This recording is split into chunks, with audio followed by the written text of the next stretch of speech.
डर गई क्या? हाँ, तुम पी के आए हो? अरे मैंने तो सोचा था तुम ड्यूटी पर हो गया, आज से नाइट शिफ्ट थी ना तुम्हारी। मेरे पीछे अयाशी करने से बाज नहीं आते तुम।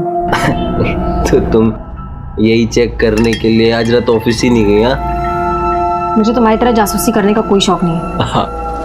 अरे नाराज हो? बोला ना, पीने के बाद मुझे छुआ मत करो।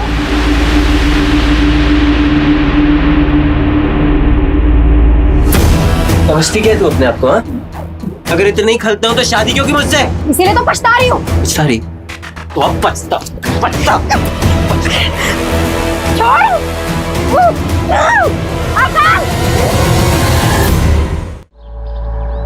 विक्रांत, क्या बात है? बड़ी फुर्सत में बैठे हो, कोई काम नहीं है क्या? रितु चाची, आप तो हमारे काम की हालत जानती है। प्रॉपर्टी में इतनी मंदी चल रही है कि सेल्स परचेस कुछ हो ही नहीं रही। अगर ऐसे ही चलता रहा ना तो दुकान का किराया निकालना मुश्किल हो जाएगा।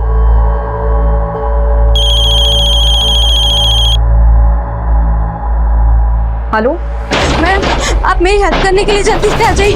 वो मुझे परेशान करने फिर से आ गया है। तुम रो मत, मैं आ रही हूँ।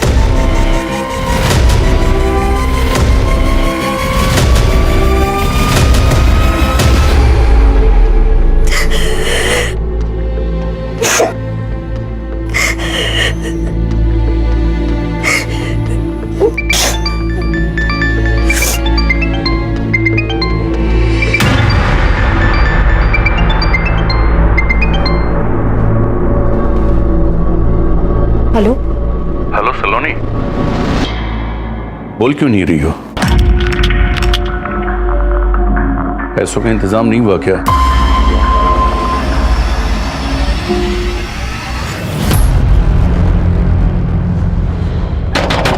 दरवाजे खोलो! दरवाजे खोलो!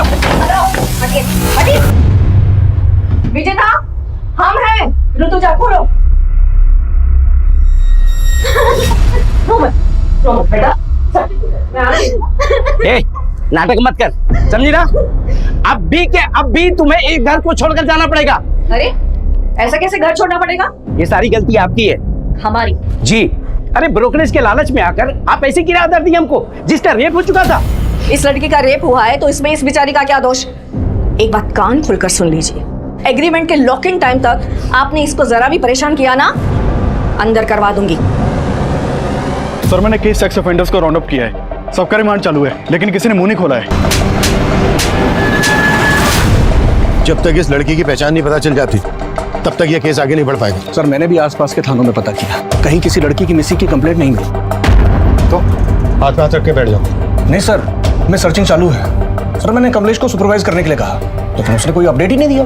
अगर वो अपडेट नहीं देगा तो तुम फोन करके उससे नहीं पूछोगे? नहीं सर, मैंने उसको फोन किया था, लेकिन सर उसने उठाया नहीं। हाँ कमलेश, बोलो। सर, मेघनगर के किराने वाले ने उस लड़की का फोटो आइडेंटिफाई किया है। वो लड़की उसी की दुकान से राशन खरीदती और पास में ही अपने पति के साथ किराए पे रहती। हम वहीं जा रहे हैं सर। तुरंत एड्रेस भेजो, हम भी वहीं पहुंचते हैं। किशोर, गाड़ी निकलो। मनीष, जिन लोगों को राउंड अप किया है उगलवाओ उनसे।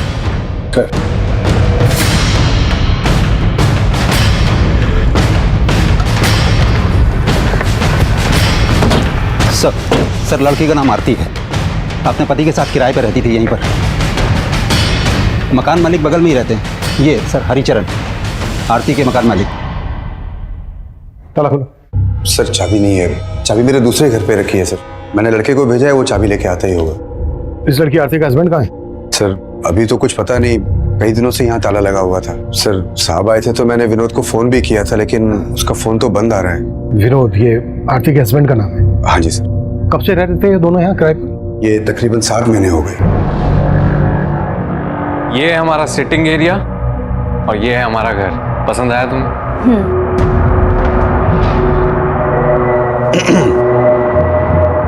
ये घर के एग्रीमेंट पेपर्स है, साइन कर लें। विनोद की पत्नी का इतनी बुरी तरह से रेप हुआ है, मर्डर हुआ है। विनोद गायब कहाँ है? उसका तो मुझे कोई आइडिया नहीं है सर। काम क्या करता था विनोद? विनोद कहता तो था कि मैं जॉब ढूंढ रहा हूँ, लेकिन वो दोनों बहुत ठाठ से रहते थे सर। देख करके कभी ऐसा लगा नहीं कि उनको कोई पैसों की कमी हो। आरती जल्दी करो, मूवी शुरू हो जाएगी। हमेशा लेट।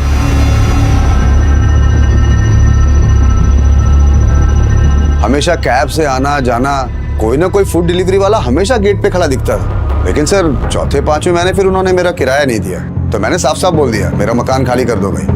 तो आरती ने एक साथ 6 महीने का किराया मुझे दे दिया।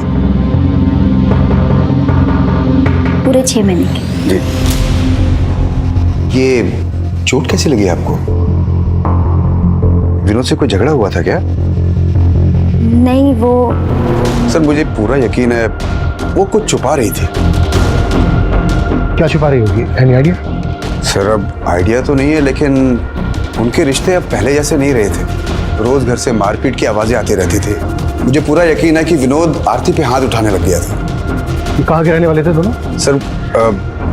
सर वो एग्रीमेंट जो है मेरे पास, उसमें पूरा डिटेल एड्रेस मिल जाएगा सर उनका। एग्रीमेंट से सारी डिटेल्स ले लो, एड्रेस, दोनों के फोन नंबर। सर चाबी।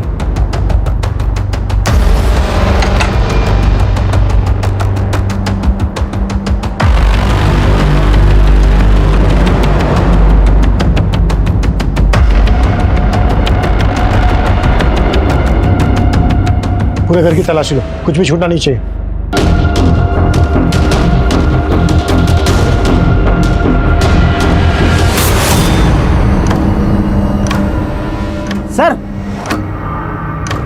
सर कहीं ऐसा तो नहीं कि आरती के पति ने उसका यहाँ पर मर्डर किया हो और फिर लाश जंगल में ले जाके डंप कर दी?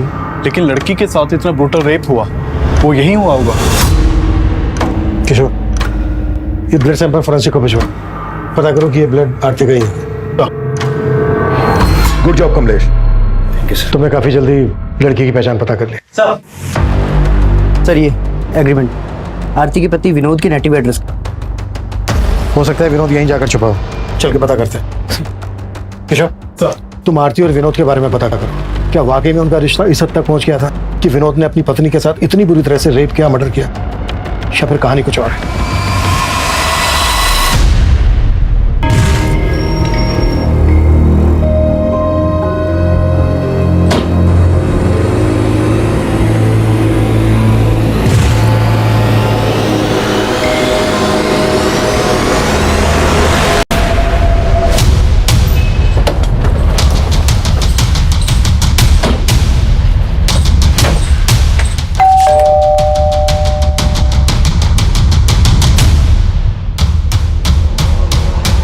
विनोद कहाँ है? हाँ विनोद, क्या लगता है तुम्हारा? वो मेरा बेटा है साहब, पर अब वो यहाँ नहीं रहता। लेकिन आप लोग यहाँ किस लिए आए? तुम तो ऐसे पूछ रहे हो जैसे तुम्हें कुछ मालूम नहीं है। मेघनगर में विनोद की पत्नी आरती की लाश मिली है हमें, बुरी तरह से रेप हुआ है, उसका मर्डर हुआ है और विनोद गायब है। कहाँ छिपा है वो? साहब हमको इस बारे में कुछ नहीं मालूम, और हम तो वैसे भी 7 महीने से विनोद से नहीं मिले। असल में विनोद और आरती भाग कर शादी किए थे और तुम इस शादी के खिलाफ थे। कहीं ऐसा तो नहीं है किसी बात का बदला लिया आरती से? नहीं साहब, मैं बता चुका हूँ आपको कि हम नहीं जानते कि आरती और विनोद कहाँ रहते थे।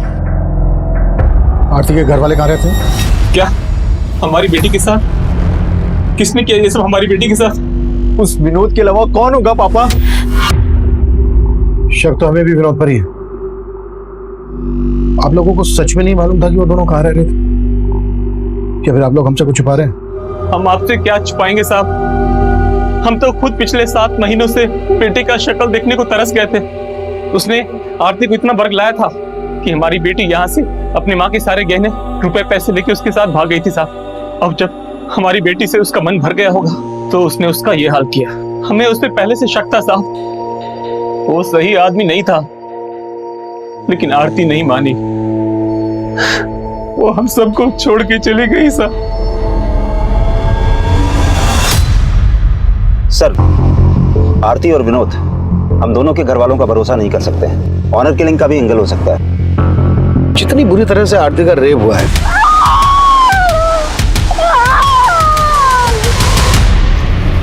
उससे लगता नहीं है कि आरती के घर वालों का हाथ होगा। हो सकता है विनोद के घर वाले इसमें इन्वॉल्व हो। फिर भी दोनों फैमिलीज की एक्टिविटीज पे नजर रखो और विनोद के घर वालों के फोन नंबर सर्विलेंस पे डाल दो। शायद विनोद अपने घर वालों से कांटेक्ट करने की कोशिश करें। Yes sir.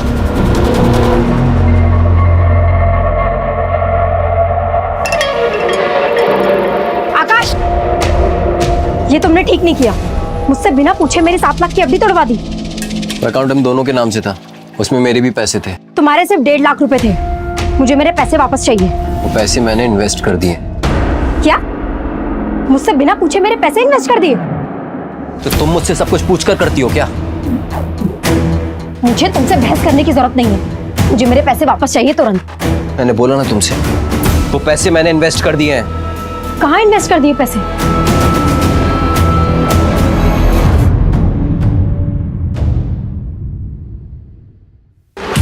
सुनो, तुम जल्दी से छुप जाओ, कहीं भी जल्दी करो, छुप जाओ।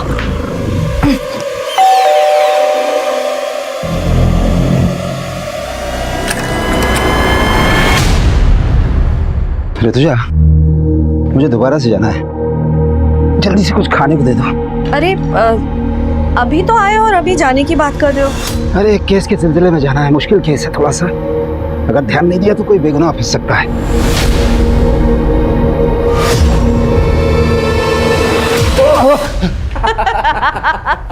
देखा मम्मी, पुलिस वाले भी डरते हैं। आप डर गए ना पापा? लेकिन अचानक हॉस्टल से तू यहाँ पर कैसे आ गया? अरे पूरे 3 महीने बाद आया है और ये मंडे फिर से चला जाएगा। हाँ वो सब तो ठीक है, लेकिन तेरी पढ़ाई ठीक चल रही है ना? पापा आप तो पढ़ाई की बात मत करो ना, हम आप ही का वेट कर रहे थे। बहुत जोरों की भूख लगी है, मम्मी खाना खिलाओ ना। चलो चलो, मुझे भी जाना है।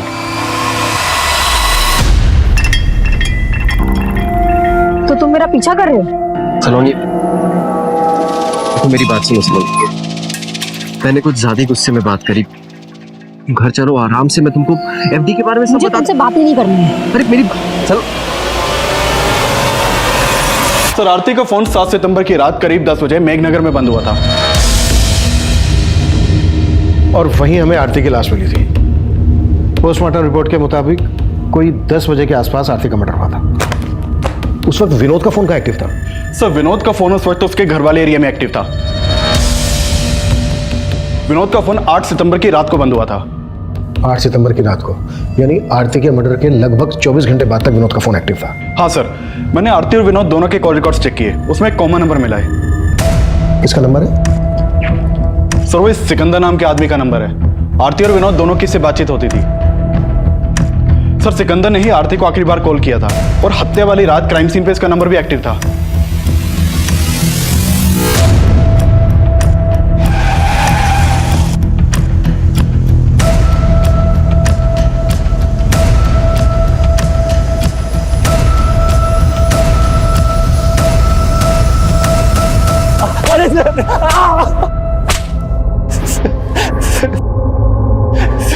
सर मैं सच कह रहा हूँ, मैंने आरती के साथ कुछ नहीं किया। जहां आरती का मर्डर हुआ वहां तेरा फोन एक्टिव था। अब ये बोल, विनोद भी तेरे साथ मिला हुआ है? क्या तूने विनोद को गायब किया? सर मैं विनोद से मिला हुआ नहीं हूँ, और मैं भला विनोद को क्यों गायब करूंगा? लेकिन सर जब लास्ट टाइम मुझे विनोद मिला था तो वो आरती को लेकर बहुत परेशान था। विनोद, मैंने आरती को कल रात मेघनगर क्रॉसिंग पर ड्रॉप किया था। मैं खुद हैरान हूँ कि वो अब तक घर क्यों नहीं पहुंची। तो आरती है कहाँ? वो विनोद बहुत डरा हुआ था सर, उसके माथे पर चोट भी लगी थी। कैसे लगी थी चोट? ये तो उसने बताया नहीं, शायद कुछ छुपा रहा था। लेकिन सर लगता है कि आरती को लेकर कोई झगड़ा हुआ होगा। ये कहानी सुना के भटका रहा है हमें। सर मैं सच बता रहा हूँ, मैंने कुछ नहीं किया। विनोद और आरती इतने फोन क्यों करते थे तुझे? सर वो विनोद मेरे गैराज में जॉब करता था। माना विनोद तेरे गैराज में जॉब करता था इसलिए तुझे फोन करता था, और उसकी पत्नी आरती क्यों फोन करती थी तुझे? सर वो भी जॉब ढूंढ रही थी और विनोद ने ही मुझे उससे मिलवाया था। सर ये मेरी वाइफ है आरती, ये भी जॉब करना चाहती है। आपके तो बहुत सारे कॉन्टेक्ट्स हैं ना, इसको भी कहीं पे जॉब पे लगवा दीजिए ना। वो आरती के लिए जॉब ढूंढ रहा था, जब फिर तेरी बुरी नजर थी उस पर, क्या किया तूने उसके साथ? सर मेरा विश्वास कीजिए, मैंने आरती के साथ कुछ नहीं किया। उस रात भी वो मुझे रास्ते पर मिल गई थी। वो घर जाने के लिए ऑटो ढूंढ रही थी तो मैंने उसे मेघनगर क्रॉसिंग पर ड्रॉप किया था। आई एम सो सॉरी आरती, मैं थोड़ा जल्दी में हूँ, मुझे सीधे निकलना है, वरना तुम्हें घर तक छोड़ दूँ। इट्स ओके सर, कोई बात नहीं। Bye.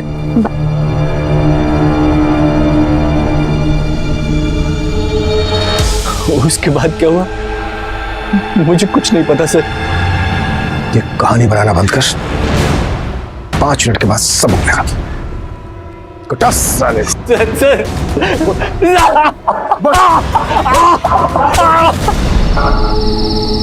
Auto auto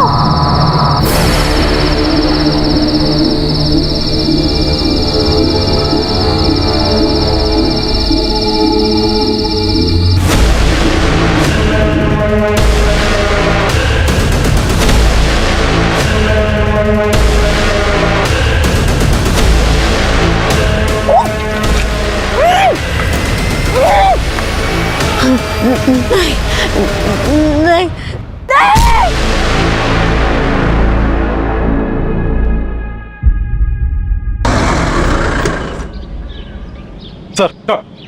sir Sikandar को बहुत तोड़ा लेकिन वो कुछ उगला नहीं। डीएनए लो और आरती की बॉडी से जो मेरे रेबिस का डीएनए मिला, मैच करो।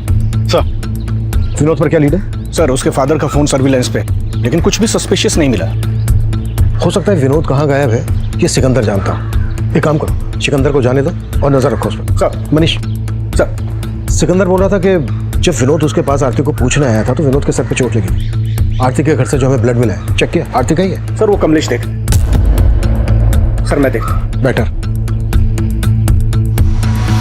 सर ब्लड की फॉरेंसिक रिपोर्ट आ गई है। आरती के घर जो खून के धब्बे मिले थे वो आरती के ब्लड ग्रुप से मैच नहीं कर रहे हैं। विनोद पर क्या रिपोर्ट है? सर विनोद की तो कोई लीड नहीं मिली, लेकिन मैंने आरती के घर वालों की एक्टिविटीज चेक की। जिस दिन आरती की हत्या हुई थी उस दिन आरती के फादर और उसका भाई, इन दोनों का फोन आरती के घर वाले एरिया में एक्टिव था। यानी कि उस दिन मेघनगर आए थे और इन्होंने हमसे झूठ बोला कि इनको मालूम नहीं था आरती और विनोद कहाँ रहते। एक टीम भेजो दोनों को उठाने के लिए। सर कंट्रोल रूम से फोन आया था, जैविकपुरा में एक और लड़की की लाश मिली है।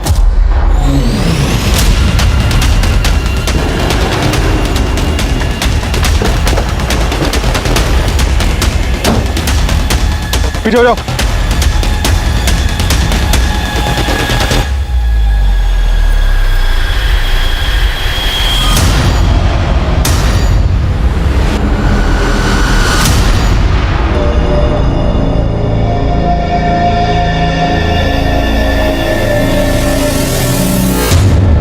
अरे सर इस लड़की की तो मिसिंग कंप्लेंट है। आकाश इसके पति ने इसकी कंप्लेंट लिखवाई थी और इसका नाम सलोनी है। ये देखिए।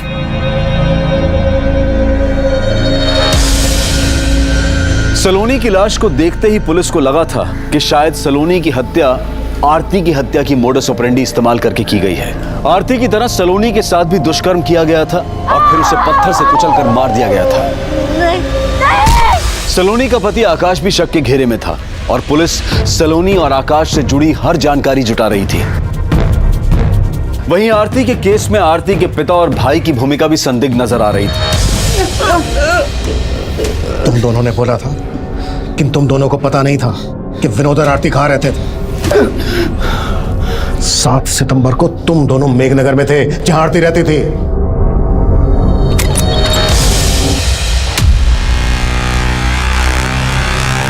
अंदर देखो। आरती, आरती। पापा अंदर भी नहीं है आरती। कहाँ है आरती? आरती नहीं है यहाँ पापा। पापा इससे जारी जोड़ेगा? मार के खत्म कर देंगे। मार देंगे। मार।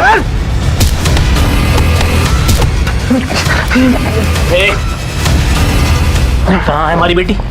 मुझे नहीं मालूम है। ये नहीं मानेगा ये। फोन कहाँ है इसका? आरती का नंबर होगा। आरती तू कहाँ है बेटा?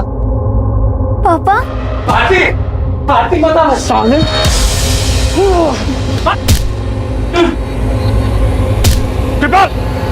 रुक जा बेटा। उसको चोट बहुत लग गई थी, हम लोग घबरा गए थे और हम दोनों वहां से चले गए थे साहब। ऐसे नहीं उगलेंगे दोनों। कटस! इन पे से भरोसा नहीं कर सकते। इनका भी डीएनए लो और एपिस के डीएनए से मैच करवाओ। हाँ मनीष बोलो। सर ये सलोनी और आकाश की आपस में बनती नहीं थी। पड़ोसियों ने कहा कि वो आपस में काफी झगड़ा करते थे और उसी की एक कुलीग ने कहा कि वो तो अपने पति से डाइवोर्स लेने तक की बातें कर रही थी। सर ये क्या बोल रहे हैं आप? सर झगड़े किन मियां बीवी के बीच में नहीं होते। ड्रामा बंद करिए। सब पता है हमें। सलोनी की हत्या से 3 दिन पहले तूने तेरी और सलोनी की 7 लाख की एफडी तोड़वाई थी, और क्या क्या किया तूने, अब ये तू हमें बता। सर मैं सच कह रहा हूँ, मैंने कुछ नहीं किया। जरूर इस सब में उसके चाचा का हाथ है। वो उससे 12 लाख रुपए मांग कर उसको टॉर्चर कर रहे थे सर। क्या? जी सर, सलोनी के पेरेंट्स की डेथ के बाद सलोनी के चाचा ने उसके घर पर कब्जा कर लिया था और उसे 12 लाख की मांग कर रहे थे कि अगर वो 12 लाख रुपए दे दे तो वो घर छोड़ देंगे, और सलोनी पैसा देने के लिए तैयार भी हो गई थी। इसलिए मैंने वो एफडी तोड़वाई थी सर। मुझे तुमसे बहस करने की जरूरत नहीं है, मुझे मेरे पैसे वापस चाहिए तुरंत। मैंने बोला ना तुमसे, वो पैसे मैंने इन्वेस्ट कर दिए हैं। देखो आकाश, प्लीज मुझे मेरे पैसे वापस कर दो। मुझे चाचा को 12 लाख रुपए का इंतजाम करके देना है। वो तुम्हारा अपना घर है, अपने घर के लिए तुम 12 लाख क्यों दोगी? वो पैसे तो मैंने बचा लिए, लेकिन बाद में मैंने चेक किया तो घर से सलोनी के गहने गायब थे। घर से सलोनी के गहने गायब, और ये बात तू हमें अब बता रहा है? सर मैंने कल रात में ही चेक किया था। अरे रितुजा जी, आइए आइए। दरअसल हम आप ही के बारे में इनसे बात कर रहे थे। अच्छा, हाय विष्णु। नमस्ते, बैठिए। Nice to meet you. वैसे विक्रांत भाई आपके बारे में बड़ी तारीफ कर रहे थे। अच्छा, दरअसल वो अपना दफ्तरगंज वाला एरिया है ना, वहाँ की जमीन इन्हें पसंद है, खरीदना चाहते हैं। बस इनकी एक छोटी सी डिमांड है। डिमांड? जी, और वो डिमांड सिर्फ आप ही पूरी कर सकती हैं। लेकिन आपकी डिमांड क्या है?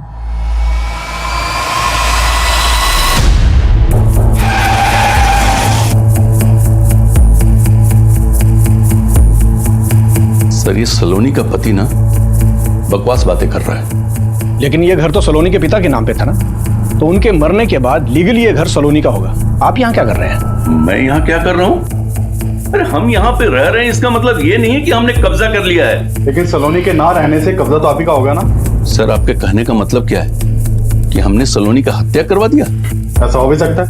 वैसे सलोनी से 12 लाख किस बात के मांग रहे थे आप? सर सलोनी के पिता की तबीयत हमेशा खराब रहती थी और उनकी बीमारी का सारा खर्च हमने उठाया था, और इसीलिए मैं सलोनी को बार बार फोन करके ये बताया करता था कि मेरे 12 लाख मुझे लौटा दो और ये घर का कब्जा ले लो, और वो तैयार भी थी मुझे पैसे देने के लिए। लेकिन उसका पति ना, मैं जानता हूं, वही उलूल जुलूल की बातें आप लोगों के कान में फूंक रहा है। उसका हिसाब हम कर लेंगे। आपको हमारे साथ चलना होगा, आपका भी डीएनए होना है। मेरा? सर सलोनी का पोस्टमार्टम रिपोर्ट मैंने बहुत ही क्लोजली एग्जामिन किया है, और आरती और सलोनी के दोनों की हत्या में एक ही जैसी सिमिलैरिटीज हैं। जैसे? जैसे सर पे पत्थर मार करके इनकी हत्या की गई, उसके अलावा लेफ्ट हैंड की चारों उंगलियां फ्रैक्चर्ड हैं और एक ही तरह से इनके जिस्म को नोचा गया है। और फिर ये गर्दन पर बाइट मार्क्स। डॉक्टर, सलोनी की बॉडी पे जो रेपिस्ट का डीएनए मिला है, वो डीएनए आरती की बॉडी पे मिले डीएनए से मैच करता है क्या? सर वो तो डीएनए रिपोर्ट आने के बाद ही क्लियर हो पाएगी। और मेरा मानना है सर कि दोनों का रेपिस्ट और कातिल एक ही आदमी है। वो इसलिए क्योंकि अगर आप गौर से देखें तो इन दोनों के गर्दन पे जो ये बाइट मार्क्स हैं बिल्कुल एक जैसे हैं। इसका मतलब आरती के रेप और मर्डर के लिए हम जिन लोगों पर शक कर रहे हैं वही सलोनी के रेप और मर्डर के सस्पेक्ट है। कमलेश सर, चेक करो, ये आरती और सलोनी एक दूसरे को जानती थी क्या? इन दोनों में कुछ कॉमन कनेक्शन है क्या? काफी कोशिशों के बावजूद पुलिस को सलोनी और आरती के बीच में कोई कॉमन कनेक्शन नहीं मिल रहा था, लेकिन यह साफ लग रहा था कि इन दोनों लड़कियों के साथ दुष्कर्म करने वाला और उनकी हत्या करने वाला आदमी एक ही था। देखते ही देखते इन दोनों केसेस ने पूरे क्षेत्र में हड़कंप मचा दिया। विमेन सेफ्टी को लेकर पुलिस पर सवाल उठने लगे, और इसी दौरान कुछ ऐसा हुआ जिसने पुलिस को फिर से हैरान कर दिया। कमलेश, कहां था तू? ये टाइम है आने का? रो क्यों रहा है? मनीष, क्या हुआ? ऋतुजा का कुछ पता नहीं चल रहा है यार। हमारी पत्नी कल रात से गायब कैसे? कमलेश, कुछ मालूम नहीं चल रहा है सर। रोज की तरह रात को घर पहुंचा तो ऋतुजा घर पर नहीं थी सर। नॉर्मली 6-7 बजे तक घर पहुंच जाती है। इधर हमने इंतजार किया लेकिन वो आई नहीं। फिर हमने उसके पार्टनर विक्रांत को फोन लगाया सर। विक्रांत, ऋतुजा अभी तक घर नहीं पहुंची है, तुमसे कुछ बोल के गई है क्या? वो तो शाम को 5:30-6 बजे के आसपास ही दुकान से निकल गई है। सर रात भर ढूंढते रहे लेकिन कुछ। कमलेश, ये बात तुमने हमें रात ही क्यों नहीं बताई? सर हमें लग रहा था कि मिल जाएगी, लेकिन अब कुछ समझ में नहीं आ रहा है सर। कमलेश, हिम्मत रखो, हम ढूंढ लेंगे तुम्हारी पत्नी ऋतुजा को। सर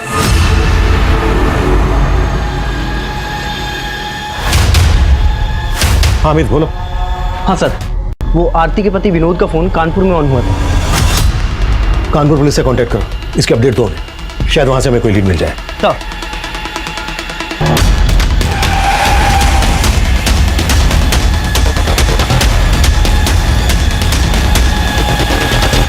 ऋतुजा जी को लेकर मैं खुद परेशान हूं सर। मुझे समझ में नहीं आ रहा कि वो कल रात घर क्यों नहीं गई। कल ऋतुजा जी कितने बजे निकली थी यहाँ से? करीब 5:30 बजे। विक्रांत, वो राजीव नगर वाला घर अगले महीने खाली हो रहा है, तो उसके लिए किराएदार ढूंढना है। हम चलते हैं, बाकी की बात सुबह करेंगे। और उन्होंने आपको बताया था कि वो कहाँ जा रही हैं? नहीं सर, बताया तो नहीं था, लेकिन मुझे तो लगा कि वो घर ही गई होंगी। आपको किसी पे शक है? शक तो नहीं है सर, लेकिन हाँ, एक बात थी जो मैं कमलेश जी को फोन पे बताना भूल गया। कैसी बात? सर, कल एक विष्णु नाम का आदमी आया था। हमारा दफ्तरगंज वाला एरिया है, वहां की जमीन खरीदनी थी उसे, लेकिन उसकी एक डिमांड थी जो ऋतुजा जी को पसंद नहीं आई। आपकी डिमांड क्या है? एक्चुअली ऋतुजा जी, वो जो जमीन है उसके एकदम पास एक छोटी सी जमीन का टुकड़ा है जहाँ पे कुछ झुग्गी झोपड़ियाँ भी है। मैं चाहता हूँ कि वो जमीन का टुकड़ा हमें मिले। वो जमीन उन आदिवासियों की है, आपको कैसे मिल सकती है? तो उनको कुछ पैसे दे देंगे ना, इसमें कौन सी बड़ी बात है। देखिए, हमें वो जमीन का टुकड़ा चाहिए और हम जानते हैं कि वो काम सिर्फ आप करवा सकती हैं। वैसे भी आपके पति तो। उठ जाइए, उठ जाइए और निकलिए यहाँ से। आप बदतमीजी कर रही हैं। तो क्या हाथ उठा के बात करें? ऋतुजा जी ने जिस तरह उसे भगा दिया, हो सकता है उसी ने उसका बदला लिया हो। कौन था ये आदमी? इसका कुछ नाम एड्रेस मालूम है आपको? हाँ सर, बताएं। सर, कमलेश जी की बीवी ऋतुजा का फोन कल रात हरिनगर एरिया में बंद हुआ था। कमलेश से पूछो कि हरिनगर में उसकी जान पहचान वाला कोई रहता है क्या? सर, हमने कमलेश जी से बात की है, उनका कहना है कि वहाँ उनका ऐसा कोई भी नहीं रहता जहाँ ऋतुजा जा सके। तो पूरे हरिनगर में अच्छे से पूछताछ करो। सर, एक तरफ हेड कांस्टेबल कमलेश की पत्नी ऋतुजा की तलाश की जा रही थी, तो विनोद को भी एक प्राइम सस्पेक्ट मानकर ढूंढा जा रहा था। दोनों क्राइम सीन्स के एरिया के आसपास मौजूद कई सीसीटीवी फुटेजेस को लगातार खंगाला जा रहा था। वहीं ऋतुजा के पार्टनर विक्रांत के बयान के आधार पर अब विष्णु बिष्ट को भी तलब किया गया। सर, ऋतुजा जी ने जब मना किया तो मैंने बात वहीं खत्म कर दी। बात खत्म नहीं हुई, ऋतुजा ने जलील करके निकाला था तुझे, बुरा तो लगा। सर, लगा था, लेकिन मैं वहां पे अपनी मर्जी से नहीं गया था। मुझे विक्रांत ने फोन करके बुलाया था। विक्रांत ने? जी। उन्होंने कहा था कि ऋतुजा मेरा काम करवा देगी, लेकिन उसने तो उसके मुंह के सामने ही मना कर दिया। फिर मैं वहां से चला गया। सर, हरिनगर के जंगल में कमलेश की बीवी ऋतुजा की लाश मिली है।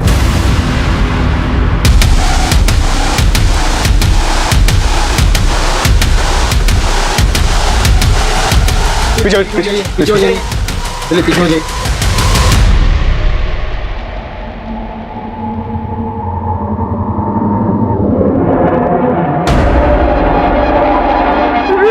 डॉक्टर का कहना था कि सलोनी और आरती का किलर एक ही हो सकता है। और अभी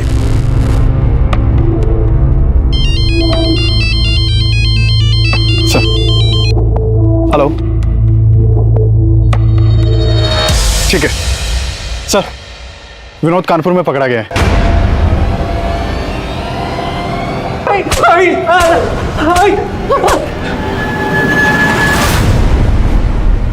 सर, मैं आरती से बहुत प्यार करता था, मैंने कुछ नहीं किया है। फिर भागा क्यों था? सर, मैं डर गया था। उस दिन जब आरती के घर वाले आए तो उन्होंने मुझे बहुत मारा। तब तो मैं वहां से चले गए थे, लेकिन उस रात आरती घर पर नहीं आई। और फिर आरती की हत्या की खबर पढ़ के मैं बहुत डर गया था सर। डर गया था? अगर डर गया था तूने कुछ नहीं किया तो डरने की क्या जरूरत है? सर, मुझसे गलती हो, पैसों की तंगी में मैंने आरती की लाइफ बर्बाद कर दी। पैसे की तंगी? तो कहना क्या चाहता है? सर मैं चाहता था कि आरती की जॉब लग जाए, लेकिन सिक्का ने मुझसे कहा कि अगर मैं आरती को उसके साथ। वो तुम्हें समझ में आ रहा है? तुम क्या बोल रहे हो? आरती समझने की कोशिश करो, 3 महीने से किराया नहीं दिया है, कुछ नहीं बचा है हमारे पास। और आरती अगर तुम नहीं मानी ना तो मकान मालिक हमें घर से बाहर निकाल देगा। तुम ये कहना चाहते हो कि मैं चंद पैसों? आरती चंद पैसे नहीं है, जरूरत है हमारी अभी। तो क्या करें, घर चले जाएं? एक्सेप्ट करेंगे वो? मार डालेंगे आरती हमें। आरती जब तक मुझे कुछ अच्छा काम नहीं मिलता तब तक कर लेते हैं ना।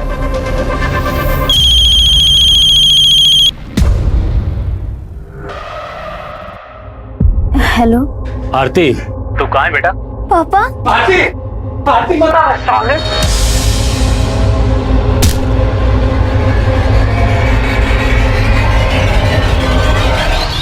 तो जब मुझे पता चला कि आरती के साथ इतना सब कुछ हुआ है तो मेरा शक सीधा सिकंदर पर ही गया। लेकिन अगर मैं आपको उसके बारे में बताता, मुझे ये भी बताना पड़ता कि आरती को वहां पर क्यों भेजता था। अपनी बीवी से धंधा करवाता है और बोलता है भरोसा करो। तोड़ साले को। सर सर सर सर मैं मानता हूँ कि मैं आरती के साथ रिश्ता रख के विनोद को पैसे देता था, लेकिन सर उस रात मैंने आरती को मेघनगर क्रॉसिंग पे ड्रॉप कर दिया था।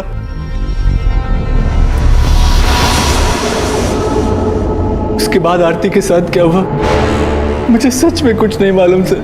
आरती के अलावा और किन किन लड़कियों के साथ रिश्ता है तुम्हारा? बहुत सी लड़कियों के साथ, लेकिन सर मैंने किसी को मारा नहीं। सच। ये सलोनी है, इसके साथ भी तुम्हारा रिश्ता था? नहीं सर, मैं इसे नहीं जानता। कमलेश, तुम्हें विक्रांत पर शक नहीं है? नहीं सर, ऋतुजा ने कभी विक्रांत के बारे में ऐसा कुछ बताया नहीं। विष्णु ने हमें बताया कि उसने विक्रांत के कहने पर ही दफ्तरगंज की ट्राइबल एरिया वाली जमीन खाली करवा के खरीदने की डिमांड रखी थी। हो सकता है ऋतुजा का मना करना विक्रांत को बुरा लगा हो और विक्रांत ने ही ऋतुजा का रेप और मर्डर किया हो, बाकी दोनों मर्डर्स का एमओ इस्तेमाल कर। हमारी तो कुछ समझ में नहीं आ रहा है सर।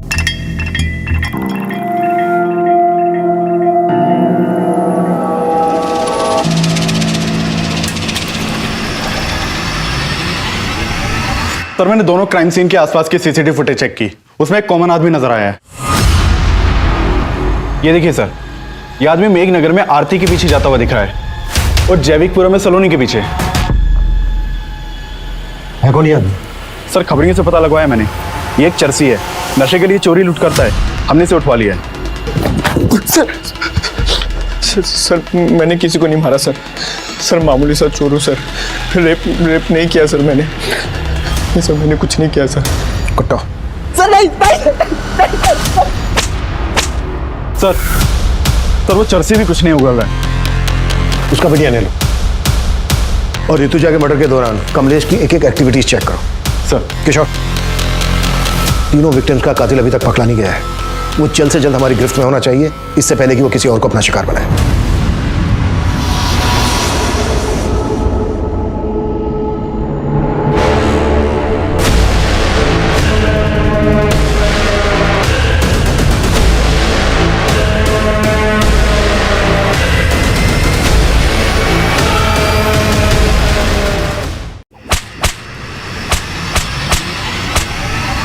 सर वो दोनों लड़कियों को सर मैं नहीं मारा है सर।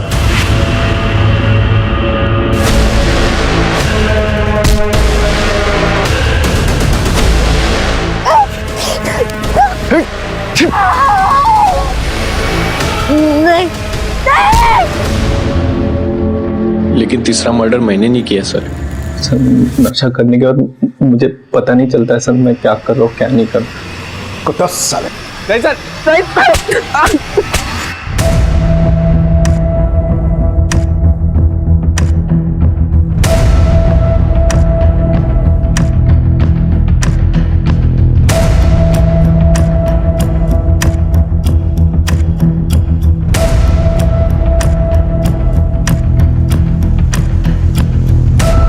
सर आप कहना क्या चाहते हैं?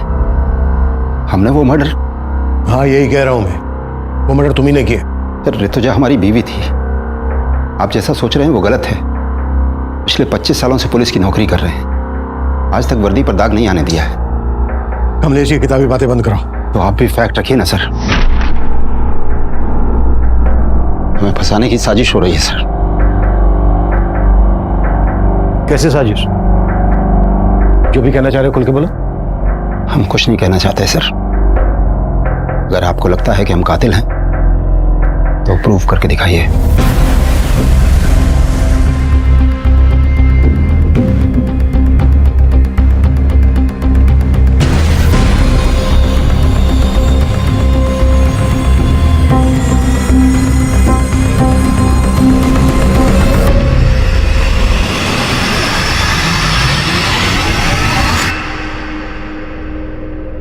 हेलो डॉक्टर, ऋतुजा की पोस्टमार्टम रिपोर्ट का क्या स्टेटस है?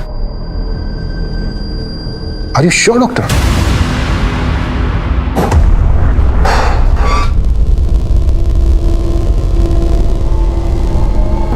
सब क्या है ये सब?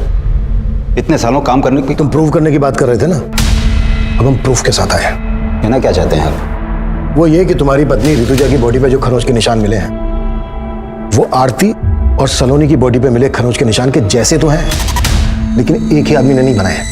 हाँ, कुछ समझा नहीं। ऋतुजा की बॉडी पर खरोंच के निशान पर्पसली बनाए गए, वो भी तब जब वो मर चुकी थी। उसके मरने के बाद आरती और सलोनी की बॉडी पर जो खरोंच के निशान मिले हैं वो तब बने जब वो जिंदा थी। अभी बात हुई मेरी डॉक्टर से। डॉक्टर का कहना है कि ऋतुजा के गले पे जो बाइट मार्क है वो आरती और सलोनी के गले पे मिले बाइट मार्क से बिल्कुल अलग है, मतलब अलग आदमी का है। डॉक्टर ने यह भी बताया कि ऋतुजा का रेप नहीं हुआ था, जबकि आरती और सलोनी का रेप हुआ था। आरती और सलोनी के केस का एमओ ऋतुजा के मर्डर करने के लिए इस्तेमाल किया गया। अब सवाल यह बनता है कि आरती और सलोनी के केस के एमओ की बारीकी हमारी टीम और पोस्टमार्टम डॉक्टर के अलावा किसी और को तो मालूम नहीं था। हमने ना ही किसी अखबार में दिया, ना ही सोशल साइट पर। यह हमें कुछ ज्यादा ही परफेक्टली इस्तेमाल किया गया, इसलिए हमें तुम पर शक हुआ। और हमने जब तुम्हारे घर पे नजर रखी तो हमें कलसी नाम की लड़की के बारे में पता चला। रिश्तेदार है ना तुम्हारी। हमने कलसी और तुम्हारे बेटे सनंत दोनों को उठवा लिया। सर, हम और सारंत एक दूसरे को बचपन से जानते हैं। हम अपनी सारी प्रॉब्लम्स हमेशा सारंत के साथ ही शेयर करते थे और हमें पता ही नहीं चला कि हम कब एक दूसरे के करीब आ गए। तुम दोनों तो कजन हो ना, फिर भी। सर, हमसे एक बार भूल हो गई थी। हमने सोचा दोबारा ऐसा नहीं करेंगे, लेकिन ऐसा नहीं हो पाया सर। मैं उस वीकेंड पे हॉस्टल से सीधा घर पे आया था और मम्मी पापा के एब्सेंस में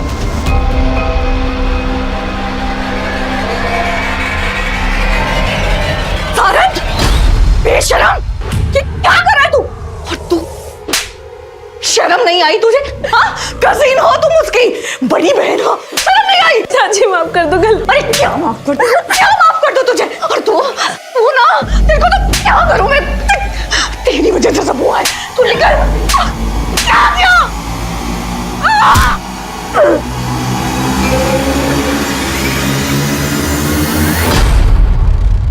हम डर गए थे सर, और पापा को बताने के अलावा हमारे पास और कोई चारा नहीं था।